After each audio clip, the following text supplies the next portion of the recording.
Hi, my name's Deb Hunter. I'm a physiotherapist at Move Better for Life and WorkHealth Australia. And this is the last of our series of workstation setups and how you can help reduce pain and discomfort that you might be experiencing if you're spending long periods of time at your computer. So just to recap, we've gone over in the past 3 earlier sessions, we've gone over why you get pain and discomfort at your workstation when you're spending long periods of time. And we've looked at the ideal sitting workstation setup, the ideal standing workstation setup. And what we're going to do now is just go over some things that you can do yourself, apart from trying to set up your workstation well, exercises, movements that you can do that can help. So we get problems generally in our neck and shoulders. You can get headaches, you can get pain in the upper back, pain in the elbows, lower back pain, tight hamstrings, tight calves, all because you're spending long periods of time at the computer. Now, we've given you strategies to try and help that. And one of the things that I've advised you to do is to try and not sit for too long, and out of every 30 minutes that you're at the computer, try and get up and walk around for a couple of minutes. Just moving your body, it gets the blood through the system, it makes the muscles work. Roll your shoulders, do some air squats, anything you need to do to move around, and then you can sit back down. And so we just suggest a couple of minutes every 30 minutes. And you might think that it's going to interfere with your concentration, and once you're involved in something, you just need to keep going. But in fact, what we do know is that by taking those breaks, it actually helps your concentration. So spending long periods of time is actually counterproductive, not just because it leads to pain and discomfort, but also it can help it can interfere with your powers of concentration on your work. So hopefully you might be able to be more productive. Right, there's a couple of things. I'll just share the screen with you now, and we'll just quickly go back over the workstation setup here. So you'll see it up here. You've got this one on the left, which is the sitting workstation setup, and then the one on the right, the standing workstation setup. We know that the issues come about with pain and discomfort because, one, you're spending too long at the computer, you're being sedentary, you're not moving enough, the muscles are in elongated positions, so some muscles get long and weak and others get really tight, and you are changing the way your back is, in terms of you're losing the natural curves of your spine in the back. And the back over a long period of time doesn't like that. The discs get overloaded, they get too much pressure going through them over a long period of time, and that can cause disc bulges and lead to impingement of the nerves within the spine. So all those are not ideal, but there are some things you can do. And as I've said, taking a break and moving around at least 2 minutes every 30 minutes. The other thing you can do is, if you're standing at the workstation, is you take what we call postural micro breaks. And we tend to do this anyway. When you're sitting, you'll spend more time on one side and then you'll lean over to the other. You might move your bottom forward, you might move it back. You're always moving and fidgeting. And the same occurs when you're standing. We don't expect you to stand in one position with weight equally on both feet for the whole time. Ideally, you'd want to spend some time on one leg, then on another. You can have a footrest there to put one leg up on. And ideally, you would like to change your position at least every 8 minutes. But again, not for more than 30 minutes. You need to get up and walk around. So let's have a look at the things that you can do for neck pain, for your posture in general, for shoulder pain, for pain here in the forearm that people can get, back pain, and tight hamstring and calves. So I do have a handout of exercises that we can attach, or you can just ring up my practice, email us, and we can send it out to you, either way. But these, what I'm going to share with you now on this screen, and just a summary, we'll go through what we do. So the first thing that you might like to do every time you get up is actually stand against a wall, and like this is a cupboard door, stand against a wall, you put your shoulders back, your head back against the wall. And what you're doing is you're reminding yourself where you should be. So that when we're sitting, we tend to be a little bit like this. Then people get up and then they walk around like that, and that's where they stay.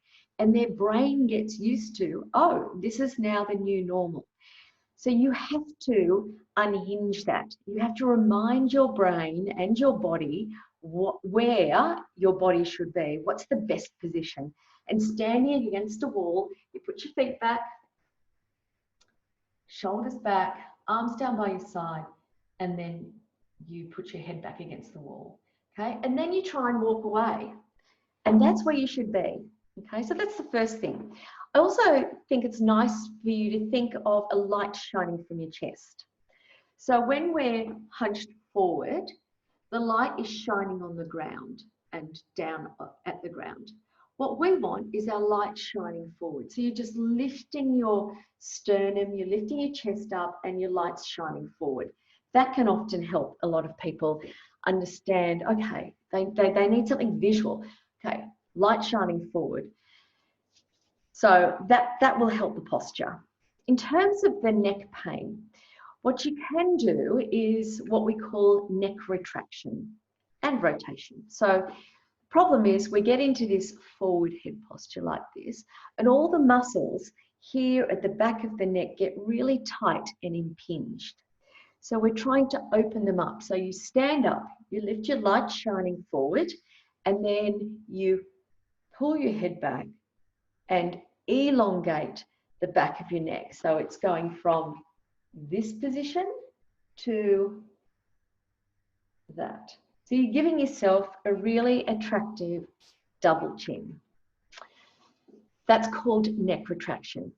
If you get really excited by that, what you can do is light shining forward, neck retraction, and then turn your head from one side to the other. Because if you trial this, where you are down like this and you try and turn your head, you don't get as much range as if you lift your chest up, head back, and then turn. You can actually get much better range. And I find that people come in to see me, they've got really stiff neck, and it's almost too late. You know, they could have been doing this, maintaining that range of movement, and their neck's really stiff, they're getting headaches all the time. And so we have to go through quite a process to get them moving a little bit better and get rid of those headaches. The other thing we can do is, let's go to the next one, is what we call scapular attractions. And that's the girl up here. This, put your hands on your hips and you squeeze your shoulder blades together. Now, I don't want you doing it like this. You have to, again, lift your chest up and squeeze your shoulder blades together. And what that will do is all these muscles at the back of your upper back they're the things that get really elongated when you're in a hunched position. So you're just reminding them and you're strengthening them into a shortened position, which is nice. Then we have what we call wall angels down here. Now, wall angels are great. You stand up against a wall, you take your arms up and out to the side, and you can take your arms up and down. Now, that looks easy, but if you haven't done that for a while and you've got a really stiff thoracic spine, it's not so easy. So that's the sort of exercise that is really worth doing in your 2-minute break out of your every 30 minutes, because not only does it remind you where you should be, but it's also exercising those muscles and helping everything stay reminded this is where it should be, not like this. That's what we call wall angels. The next one is, let's go to the next slide, the forearm stretches. So remember, I've talked about these muscles. They do a lot of that when you're at the computer typing or using the mouse. So we often need to stretch them. So this girl here on the left is stretching hers. It's what we call a wrist extensor stretch. You put it out there, you hold it for up to 30 seconds, ideally, and that will help these muscles be less tight. While you're there, you can do some standing back stretches. So again, we've talked about the lumbar spine being really, you can get pain in your lumbar spine when you're in that hunched position. So we're just doing the exact opposite. You stand up. Look, often people will want to do this, and you just take your shoulders back. Now be careful not to just throw your hips forward. You want to keep your hips in the same spot, and you're taking your whole back backwards, okay, and arching your back. And that can feel really nice when you've been sitting for a while. The other things that can be problematic when you are sitting for a while are your hamstrings.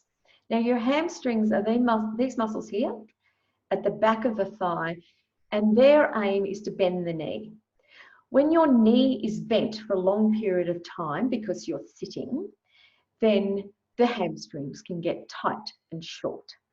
So it's great to try and stretch those, because the problems occur when people sit for long periods of time. They get up and they say, okay, I'm going to go for a very quick walk or a run. They take off and the hamstrings are really tight. They haven't had time to lengthen well. They've lost their integrity and their flexibility, and then you can tear your hamstrings. So this girl here is doing exactly that. She's using a chair, putting your foot up onto a chair. Now just remember, you're tipping at the hips, you're not bending your back, you keep your back straight like she has, and you lean forward, and you should feel a stretch at the back behind the thigh. Same thing applies for your calf muscles. When you're doing a lot of sitting, the calf muscles can get really tight. So here we have a diagram of somebody stretching this back calf here. It's a great thing to do to try and stretch the calf. Again, it reduces your risk of injury and tearing that calf muscle, and will keep you less likely to have an injury at home when you're exercising or when you're in the workplace. So that's all for today on the exercises. Again, I have a handout on this. You can ring the practice. We will attach it to this webinar so that you can download it. Again, just letting you know that we're on Facebook and our website. I have a lot of education sessions on the website. They tend to be blogs that I've written. So go and check those out, because there might be something there that you might find helpful. Again, try and like us on Facebook. It would be great to get some feedback. And thank you for listening. I will stop sharing that now. And it's been great to do this series. If you have any feedback, it would be good. If there's anything else you'd like to know about that we haven't covered yet, do give us a ring, or just track us down on Facebook, or you can email me. So thank you very much, and I look forward to seeing you. Great, bye.